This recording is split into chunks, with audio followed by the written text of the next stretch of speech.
I am only demonstrating how ingenious Allah has made these people. You can never win against a Jew in any type of written document you get into it, or in a discussion or a dialogue. It's very difficult. They come to Jesus again, according to their own records, the Christian record. Now they bring a woman, they catch her and they bring her. He says, you know, Master, this woman, we caught her in the act of doing zina, adultery. What must we do to her? So if he says, stone her, they'll stone her, because that was a law. In the Torah, it says the adulterer and the adulteress must be stoned to death. So if he says stone her, they'll go and kill her. And adultery was not a capital crime in the Roman Empire. So they'll be charged. He said, why did you kill that woman? He said, look, our Messiah said so. So he's in trouble with the government. If he says, let her go, then they say, you see, this man is not a man of God. Because of the Torah says that the adulterer and the adulteress must be stoned to death. So again, heads I win, tails you lose. Both way poor Jesus loses. So what does he do? Again, he's also a Jew. Allah has also given him that intelligence. So he says, let him who's free from sin cast the first stone. Anybody who's sinless, you haven't done any crime, you didn't do haram, zina, then you start. And then he started scribbling in the sand. The Christians don't know what he was scribbling. People were watching over his shoulder to find out what he's scribbling. Actually, he was scribbling combinations of names. Mary and Joseph. This guy who was looking over the shoulder is Joseph. And he had something to do with Mary. So this is Mary and Joseph. It reminds him as it's me. Away he goes. Then Solomon and Bathsheba. So the guy was looking over the shoulder was Solomon, and he had something to do with Bathsheba. So away he goes.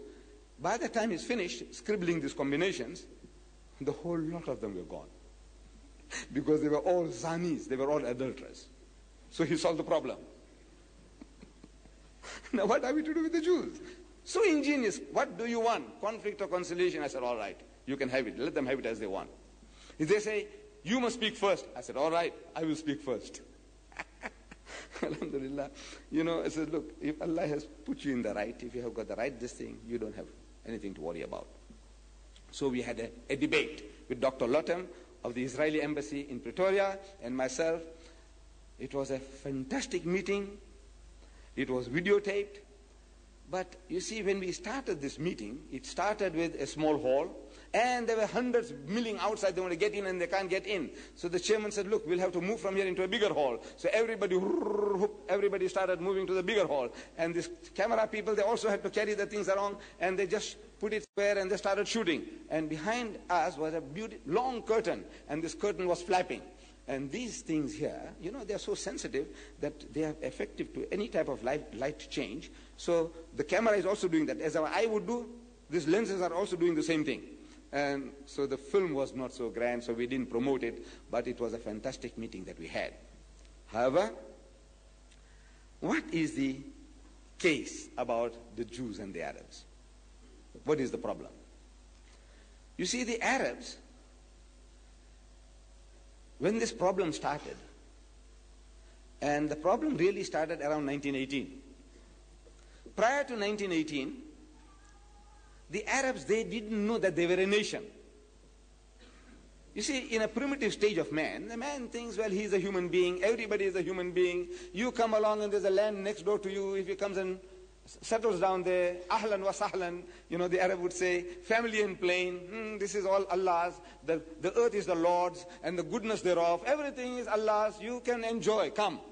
So in 1908, the Jews established Tel Aviv. One of the most important cities in Israel today is Tel Aviv. They started building Tel Aviv in 1908. What did the Arabs say? Nothing. It's our cousins. You know, they're building a city there. You know, let them carry on. MashaAllah. You know, they're doing a good job. Then some poor Arabs, poor among all communities, you know, they try and take a little advantage. If they can steal your sheep, your goat, they'll do that.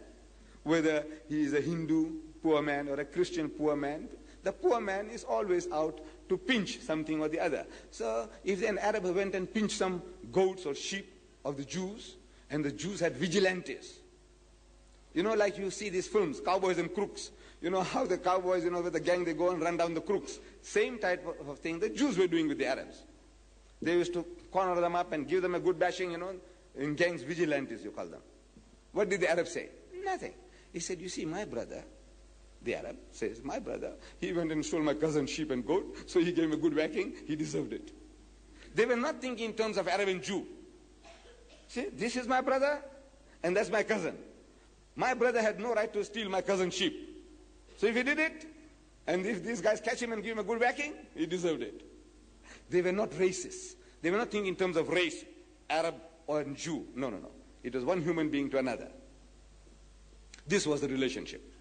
In 1918, Weizmann, a Jew, a very brilliant scientist, he helped the British government in some invention about gunpowder or something like that.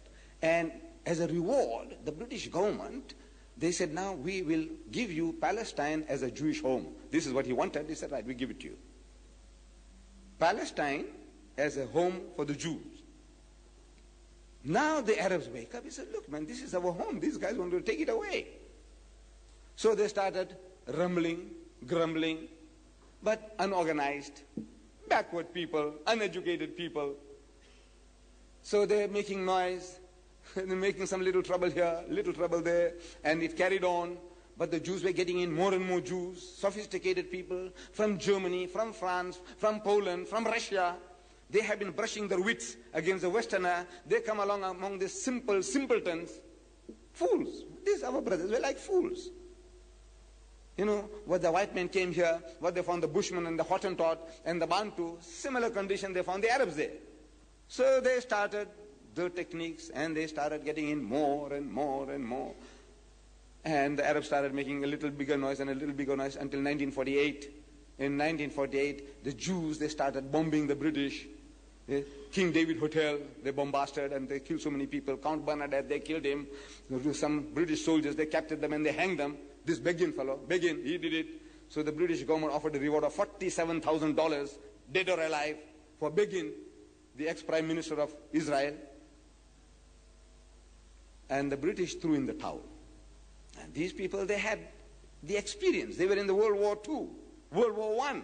They had 1 million soldiers, 1 million Jews from all over the world, experienced people. And they knocked hells into our brethren.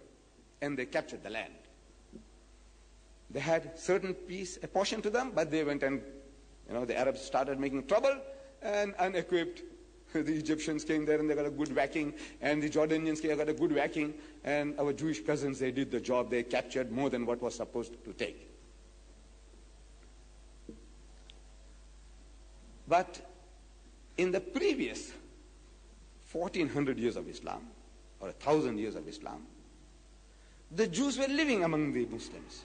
In Spain, when the Muslims conquered Spain, the Jews were working side by side, and they benefit from the fruits of the Muslim conquest. The golden age of the Jew was the golden age of the Muslim. The best time that they ever had was under the Muslims in Spain. And for 1,000 years, the Christians have been persecuting the Jews. Every Easter, they kill the Jews. They said, these are Christ killers. They kill our God. Kill them. And they killed the men, and they did what they liked with the women, and they burned their homes, and they fled. One pogroms after another. This country, in Germany, in Poland, in France, everywhere there were pogroms against the Jews. Every Easter, the Christians reminded themselves that these are the killers of our God. Kill them. And they massacred them. And they fled. And they fled to Muslim lands. And the Muslim says, Ahlan wa sahlan. You are our cousins. Father Abraham, he had 2 wives, Sarah and Hajara. You are the children of Sarah. We are the children of Hajara. Oh, come, live. And they went and lived. Peace. In 1,000 years, there had not been a single riot against the Jews in any Muslim land.